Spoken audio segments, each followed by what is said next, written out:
आज का हमारा विषय है हिंदी का क्लास 5th का, जिसको हम सॉल्व करेंगे। एंड इससे पहले जो हमने सॉल्व किए थे बेटे, वो किए थे ईवीएस और इंग्लिश का। आज का जो हमारा मॉडल टेस्ट पेपर है, that is related with the class 5th and the subject is Hindi. And this paper is recently issued by the HP Board of School Education Dharamshala according to the new pattern for the session March 2025. अब इसमें जो बेटे आपका जो criteria रहेगा paper का, वो किस तरह का रहेगा, डिस्ट्रीब्यूशन ऑफ मार्क्स किस तरह के रहेंगे, और टोटल पेपर में कितने क्वेश्चंस रहेंगे, और टोटल जो मार्क्स हैं वो पेपर के कितने रहेंगे, वो रहेंगे आपके 50 मार्क्स रहेंगे। सबसे पहले अकॉर्डिंग टू द फॉर्मेट, बच्चों को सबसे पहले ऊपर क्या लिखना होगा, अपना नाम लिखना होगा। नाम के साथ साथ अपनी क्लास लिखनी होगी, कौन सी क्लास में पढ़ते हैं, किस विषय का पेपर है उस विषय को आपको मेंशन करना होगा, किस डेट पर जो पेपर हो रहा है उस डेट को मेंशन करना होगा, और साथ में आपको रोल नंबर भी मेंशन करना पड़ेगा। इस पेपर को करने के लिए आपको जो समय मिलेगा वो मिलेगा 3 घंटे का। तो आज का हमारा मॉडल टेस्ट पेपर है क्लास 5th का, सब्जेक्ट हिंदी है। तो अब हम कंटिन्यू करते हैं बेटे इस पेपर को कि किस तरह से आपका पेपर का फॉर्मेट रहना है। ये आपको सारा जो मैंने पहले बताया किस तरह से आपको फॉर्मेट जो अटेम्प्ट करना है। और फॉर्मेट को अटेम्प्ट करने के लिए सबसे पहले आप लिखेंगे स्कूल का नाम, विद्यार्थी का नाम। विद्यार्थी का नाम क्या रहेगा वो आपको मेंशन करना है।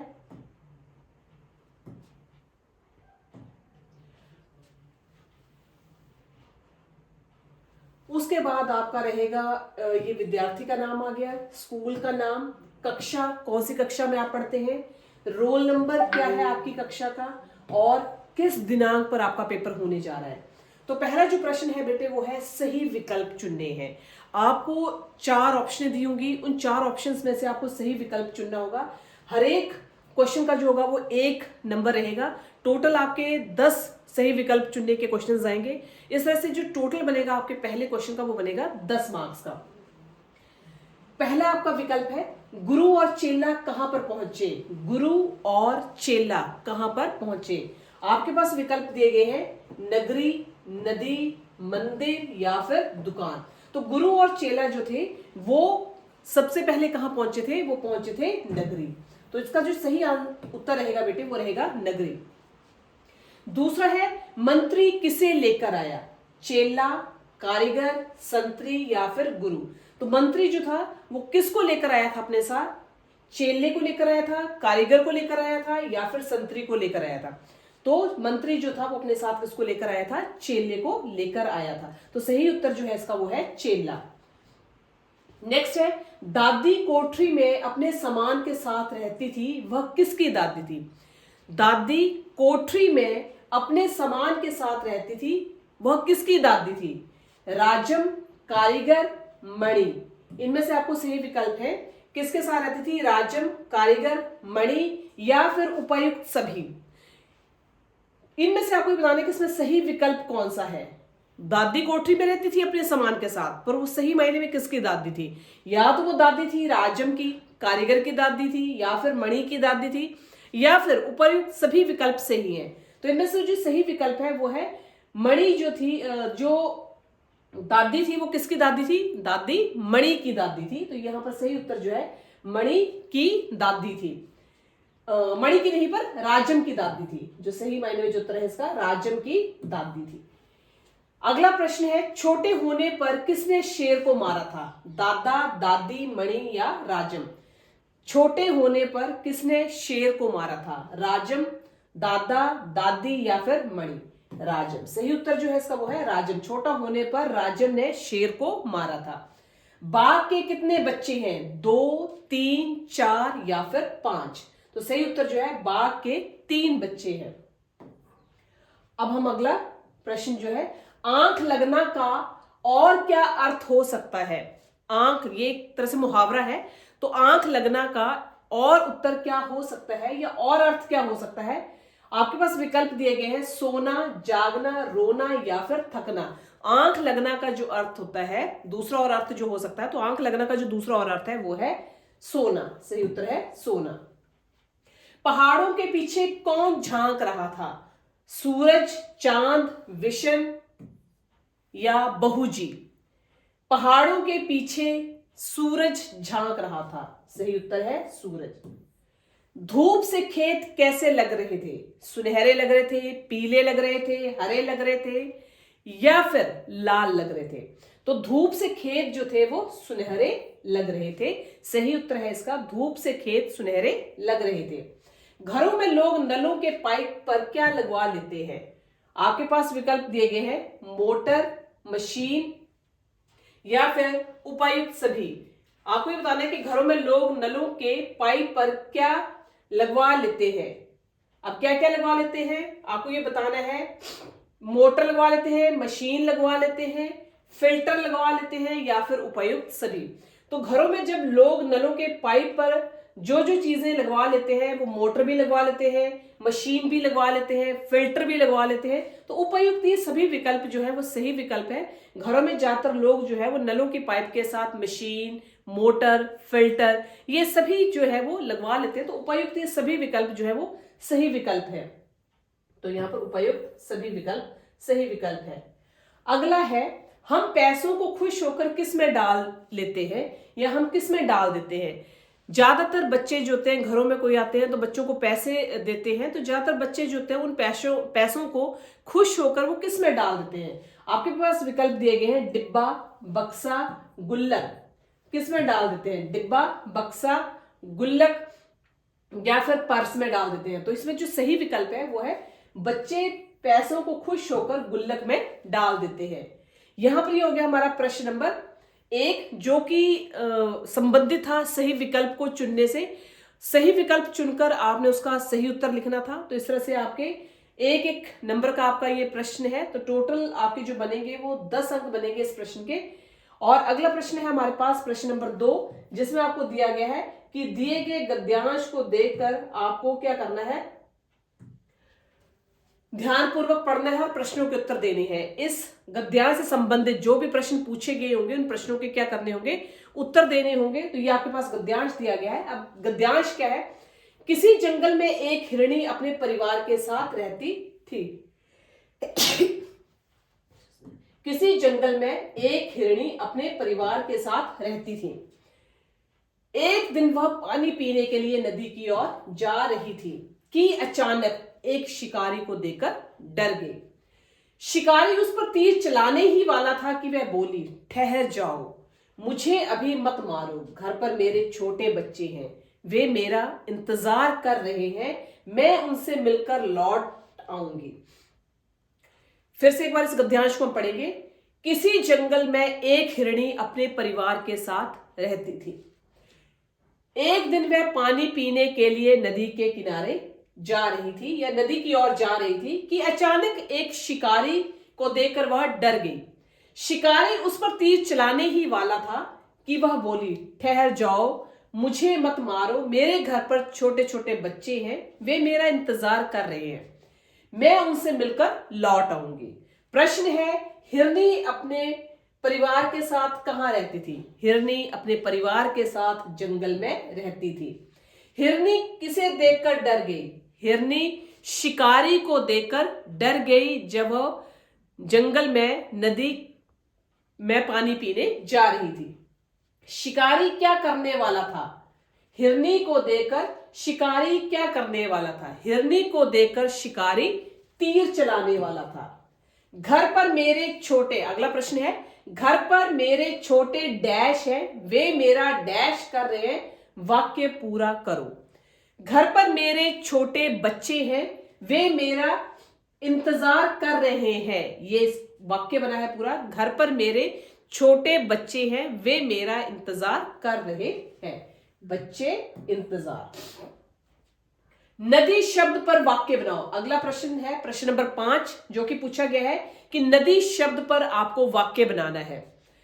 हिरनी एक दिन पानी पीने के लिए नदी की ओर जा रही थी, या मेरा गांव जो है वो नदी के किनारे बसा हुआ है, या एक दिन हिरनी जंगल में पानी पीने के लिए नदी की ओर जा रही थी। अगला है प्रश्न नंबर 3, और ये प्रश्न जो है बेटे ये है 5 अंकों का। 5 प्रश्न पूछे गए हैं, हर एक प्रश्न का 1 अंक रहेगा। तो इस तरह से जो टोटल बनेगा वो बनेगा 5 अंक का। अब हम आगे बढ़ते हैं अगले प्रश्न पर। अगला प्रश्न है, कविता की पंक्तियां दी गई हैं, उन कविता की पंक्तियों को क्या करना है, पूरा करना है। वह देखो मां आज डैश फिर से आया, कई तरह के डैश नए खिलौने लाया, हरा हरा डैश पिंजरे में डैश एक पैसे वाली, छोटी सी डैश गाड़ी है, चाबी भर देने से भक भक करती चलने वाली, डैश छोटे छोटे धनुष हैं, छोटे छोटे धनुष डैश है, छोटी छोटी डैश नई डैश ले लो भैया, जोर जोर वह कह रहा था, जोर जोर वह रहा था। अब पंक्तियां कैसे पूरी होंगी, वह देखो मां आज खिलौने वाला फिर से आया, क्या आया, खिलौने वाला फिर से आया,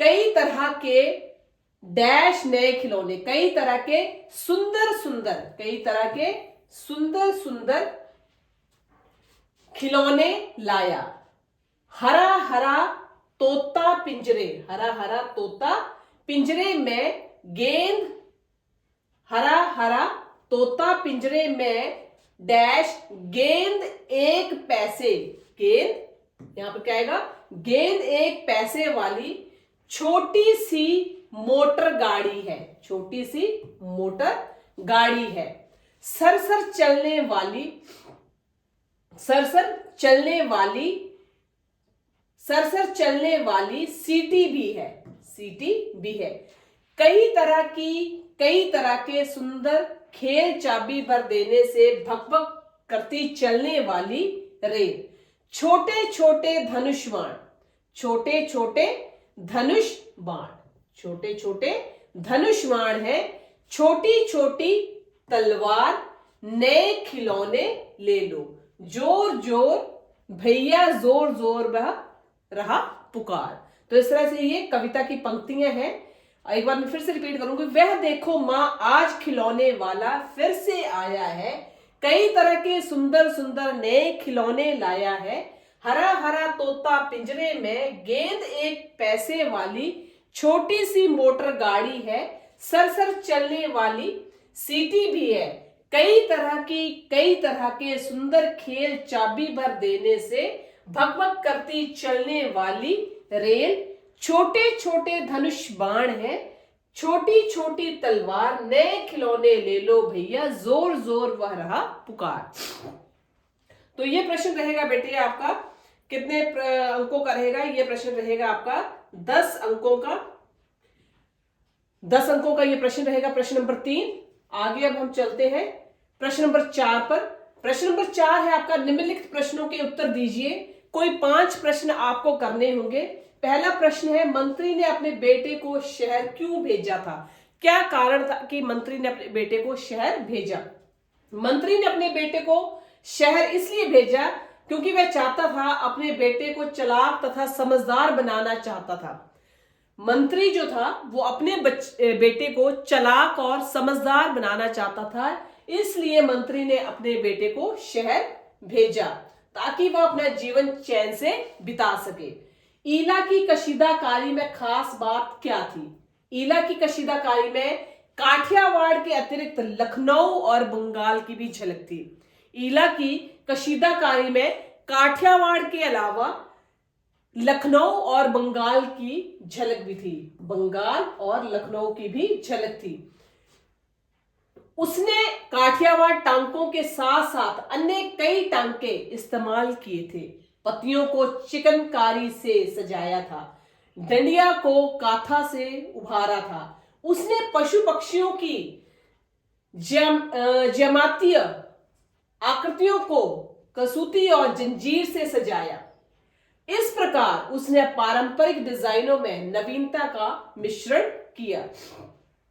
तो ईला की कशीदाकारी में काठियावाड़ के अतिरिक्त लखनऊ और बंगाल की झलक भी दिखाई देती थी। उसने काठियावाड़ टांकों के साथ साथ अन्य कई टांके इस्तेमाल किए। उसने काठियावाड़ टांकों के साथ साथ अन्य कई टांके भी इस्तेमाल किए थे। उसने काठियावाड़ टांकों के साथ साथ अन्य कई टांके इस्तेमाल किए थे। पत्तियों की चिकनकारी या पत्तियों को जो था उसने चिकनकारी से सजाया था। जो भी पत्तियां थी उसने उनको चिकनकारी से सजाया था। जो डंडियों को कंधा या कांथा, जो डंडियां थी उनको कांथा से उभारा था। डंडियां जो है उनको किस चीज से उसने उभारा था? डंडियों को उसने कांथा से उभारा था। उसने पशु पक्षियों की जमाती आकृतियों को कसूती और जंजीर से सजाया, कसूती और जंजीर से सजाया। इस प्रकार उसने पारंपरिक डिजाइनों में नवीनता का मिश्रण किया। अगला प्रश्न है, नाम ना होने से क्या समस्याएं आ सकती हैं? पत्र पर नाम ना हो या पत्र में नाम ना होने से यह अनुमान नहीं लगाया जा सकता कि यह पत्र किसका है। अगर किसी का नाम ना हो या पत्र पर नाम ना हो तो नाम ना होने से वो किसके नाम का पत्र है तो उसे यह अनुमान नहीं लगाया जा सकता कि वो किसके नाम का पत्र है और कहां पर जाना है। रतन की मां की आंखों में किस तरह की बेबसी झलकी होगी? रतन की मां की आंखों में अपने बच्चों के ना बोल पाने के कारण बेबसी झलकती होगी, क्योंकि जो रतन की मां थी उसकी आंखों में अपने बच्चों के ना बोल पाने के कारण जो एक बेबसी की बेबसी जो थी वो झलकती होगी। बच्चों का गूंगापन ही मन की पीड़ा तथा बेबसी होगी, क्योंकि अगर बच्चे गूंगे थे तो बच्चों की जो गूंगापन होना मन की पीड़ा तथा बेबसी को दर्शाता है। अगला प्रश्न है, अंधेर नगरी की प्रजा राजा के मरने पर खुश क्यों हुई? क्योंकि उस राजा के शासनकाल में कोई राज व्यवस्था नहीं थी, किसी के भी दोष की सजा किसी को भी दे दी जाती थी। तो इस वजह से राजा के शासनकाल में कोई राज व्यवस्था ना होने के कारण किसी के भी दोष की सजा जो होती थी वो किसी को भी दे दी जाती थी। इसलिए अंधेर नगरी की प्रजा राजा के मरने पर खुश हुई, क्योंकि प्रॉपर राज व्यवस्था ना होने के कारण किसी के भी दोष की सजा जो होती थी वो किसी को दे दी जाती थी। इस वजह से राजा जो अंधेर नगरी की प्रजा थी वो राजा के मरने पर खुश हुई। दादी अपने बक्से में इलायची, लौंग और सुपारी क्यों रखती होगी? दादी इलायची, लौंग और सुपारी खाने के लिए रखती होगी, क्योंकि दादी जो थी वो इलायची और लौंग जो है, ये सुपारी जो है वो उसको किसके लिए रखती होगी? उसको खाने के लिए रखती होगी। विशन घायल तीतर को क्यों बचाना चाहता था? विशन जानता था कि गेहूं के बलियों में फंसा ये घायल तीतर यहीं तड़प तड़प कर मर जाएगा, इसे शिकारी ढूंढ नहीं पाएंगे। उसे तीतर को मारना अच्छा नहीं लगता था, यही कारण था कि घायल तीतर को वह बचाना चाहता था। वाक्य पढ़े और रेखांकित शब्दों के लिंग बदले। ठीक है, अगला प्रश्न है आपका प्रश्न क्या है? वाक्य पढ़े, वाक्य को पढ़े और रेखांकित शब्दों के लिंग बदले। लड़का पढ़ रहा है, लड़का पढ़ रहा है। कक्षा में अध्यापक पढ़ा रहा है, तो लड़का पढ़ रहा है, इसका क्या होगा? लड़की पढ़ रही है। लड़का पढ़ रहा है, लड़की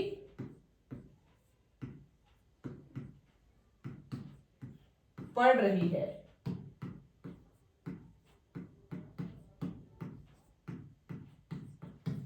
लड़की पढ़ रही है। कक्षा में अध्यापक पढ़ रहा है। अगला है, सभा में कवि ने कविता सुनाई। लास्ट है, चूहे ने धमाल मचाई।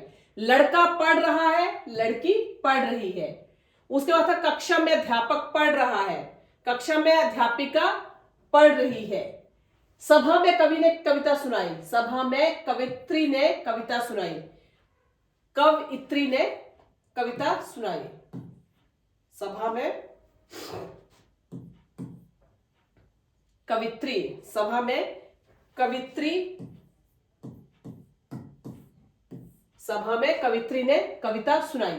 चूहे ने धमाल मचाई, चूहे ने धमाल मचाई मतलब चूहियों ने धमाल मचाई। चूहियों, प्रश्न क्या आएगा यहां पर? वहां चूड़ियां ने, चूहियों।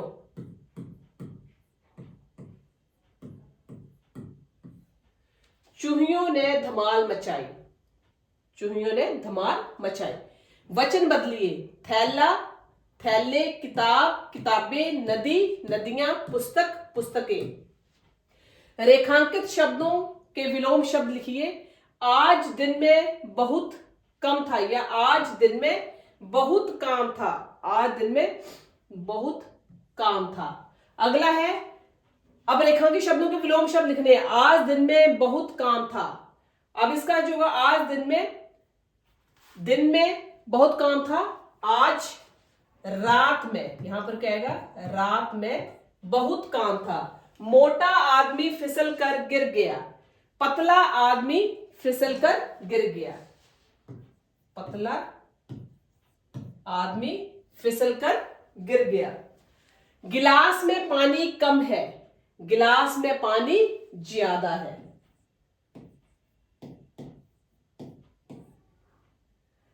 कुछ कछुआ तेज चलता है, कछुआ क्या है आपका, कछुआ तेज चलता है। तो यहां पर जो आएगा आपका, कछुआ धीरे चलता है, कछुआ धीरे चलता है। अगला है आज, हाँ, कछुआ धीरे चलता है, गिलास में पानी ज्यादा है, पतला आदमी फिसल कर गिर गया, आज रात में बहुत काम था। अगला है निम्नलिखित शब्दों के दो पर्यायवाची लिखे। जल, जल का जो पर्यायवाची है वो है नीर, पानी। सूर्य का पर्यायवाची रवि, दिनकर। धरा का पर्यायवाची भूमि, वसुधा। पेड़ का पर्यायवाची वृक्ष, तरु। दिए गए वाक्यों को पढ़ें और उनमें से संज्ञा शब्दों व क्रिया शब्दों को छांटें। राम तीसरी कक्षा का छात्र है, वह कक्षा में पढ़ाई कर रहा है। सोहन और साथी उछल कूद कर रहे हैं। तो इसमें क्या छांटना है, आपने दिए गए वाक्यों को पढ़े और में से संज्ञा शब्द को छांटने हैं। अब संज्ञा क्या होता है, किसी के नाम, जो शब्द किसी व्यक्ति, वस्तु, जाति, नाम आदि का बोध करवाए उन्हें क्या कहा जाता है, संज्ञा कहा जाता है। तो संज्ञा कौन कौन से, राम संज्ञा है, तीसरी संज्ञा कक्षा संज्ञा, सोहन संज्ञा, हाथी संज्ञा। अब क्रिया, किसी कार्य करने की क्षमता को क्रिया कहा जाता है। तो पढ़ाई करना क्या है, क्रिया। उछल कूद करना भी क्या है, क्रिया। आप कौन से जिले से संबंध रखते हैं, अपने जिले के बारे में कुछ विशेष बातें लिखिए। हम शिमला में रहते हैं, ये राज्य की राजधानी है, ये सबसे बड़ा नगर है, ये शिमला जिले का मुख्यालय भी है, इसे पहाड़ों की रानी भी कहा जाता है। इस जगह का नाम देवी श्यामला के नाम पर रखा गया है, जो काली का अवतार है। गेटी थिएटर जो पुरानी ब्रिटिश थिएटर का ही रूप है। शिमला की सबसे ऊंची चोटी पर भगवान हनुमान का प्राचीन मंदिर है। रिज पर बने चर्च के पास ही पैदल मार्ग के अतिरिक्त मंदिर जाने के लिए टैक्सी भी मिल जाती है। शिमला में मेडिकल संस्थानों में इंदिरा गांधी मेडिकल कॉलेज व दंत चिकित्सा महाविद्यालय भी है। तो आप जिस जिले से संबंध रखते हैं उस जिले के बारे में कुछ विशेष बातें जो थी वो लिखनी है। तो यहां पर शिमला के बारे में लिखा गया है और उससे संबंधित जो भी विशेष बातें थी वो यहां पर लिखी गई हैं। अगला प्रश्न है, अपने जन्मदिन की पार्टी के लिए अपने मित्र को निमंत्रण पत्र डालिए। अपने जन्मदिन की पार्टी के लिए अपने मित्र को निमंत्रण पत्र लिखिए।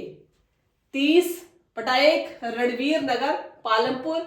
जिस तारीख को आप लिख रहे हैं, प्रिय मित्र सुरेंद्र, आशा करता हूं कि तुम अपनी ग्रीष्म अवकाश का पूरा आनंद उठा रहे होंगे। तुम्हें मालूम है कि 18 जुलाई को मेरा जन्मदिन है। इस वर्ष मैं अपना जन्मदिन खूब धूमधाम से मनाने जा रहा हूं। मेरे सभी मित्र इस अवसर पर उपस्थित रहेंगे।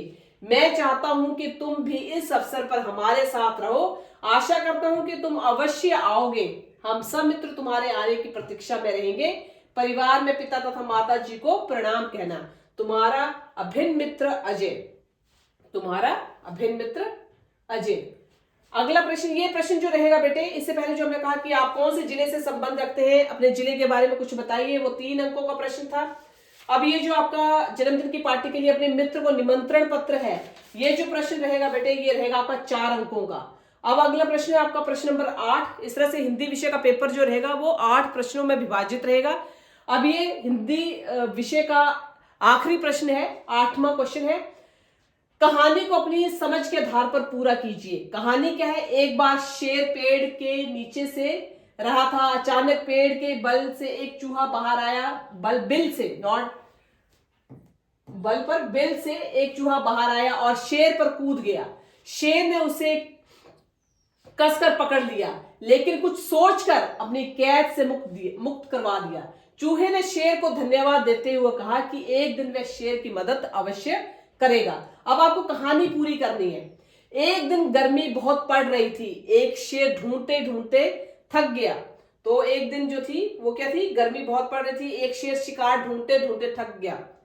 मतलब जो शेर था वो शिकार को ढूंढते ढूंढते इतना थक गया कि उसने एक छायादार वृक्ष को देखा और उसके नीचे सो गया। पास ही एक चूहे का एक बिल था, पास ही चूहे का एक बिल था। थोड़ी देर के बाद चूहा अपने बिल से बाहर निकला, वह शेर के शरीर पर चढ़कर कूदने लगा। शेर जाग पड़ा और उसने चूहे को अपने पंजे से जकड़ लिया। चूहा बहुत चालाक था, वह घबराया नहीं। उसने शेर से कहा, महाराज आप जंगल के राजा हैं, मैं छोटा सा जीव हूं, मुझे मारना आपको शोभा नहीं देता, आप दया करके मुझे छोड़ दें, कभी मैं भी आपके काम आ सकता हूं। यह सुनकर शेर हंस पड़ा और उसने चूहे को छोड़ दिया। तो कहानी क्या थी कि एक दिन गर्मी बहुत पड़ रही थी, एक शेर शिकार ढूंढते ढूंढते थक गया और उसने एक छायादार वृक्ष को देखा, उसके नीचे वह सो गया। पास ही एक चूहे का बिल था, चूहा बिल से बाहर आया और वह शेर के शरीर पर चढ़कर कूदने लगा। शेर जाग पड़ा और उसने चूहे को अपने पंजे से पकड़ लिया। चूहा बहुत चालाक था, वह घबराया नहीं और उसने शेर से कहा, महाराज आपके लिए आप जंगल के राजा हैं, मैं एक छोटा सा जीव हूं, मुझे मारना आपको शोभा नहीं देता है, आप दया करके मुझे छोड़ दे, कभी मैं भी आपके काम आ सकता हूं। यह सुनकर शेर हंस पड़ा और उसने चूहे को छोड़ दिया। कुछ दिनों के बाद उस जंगल में एक शिकारी आया। वह शेर शिकारी के जाल में फंस गया। उसने अपने आप को जाल से छुड़ाने की बहुत कोशिश की, परंतु वह सफल नहीं हो सका। अंत में वह जोर जोर से दहाड़ने लगा। उस चूहे ने शेर की आवाज को पहचान लिया। वह झट जाल के पास आ गया। उसने कुछ ही देर में अपने तेज दांतों से जाल को काट दिया और शेर की जान बचाई। शेर ने उसका धन्यवाद किया। यह प्रश्न रहेगा बेटे आपका 4 अंकों का। तो इस तरह से बेटे आपका हिंदी विषय का जो पेपर है वो विभाजित रहेगा 8 प्रश्नों में। कुल मिलाकर हिंदी विषय में 8 प्रश्न पूछे जाएंगे। हर एक प्रश्न के आपको मार्क्स बता दिए गए हैं।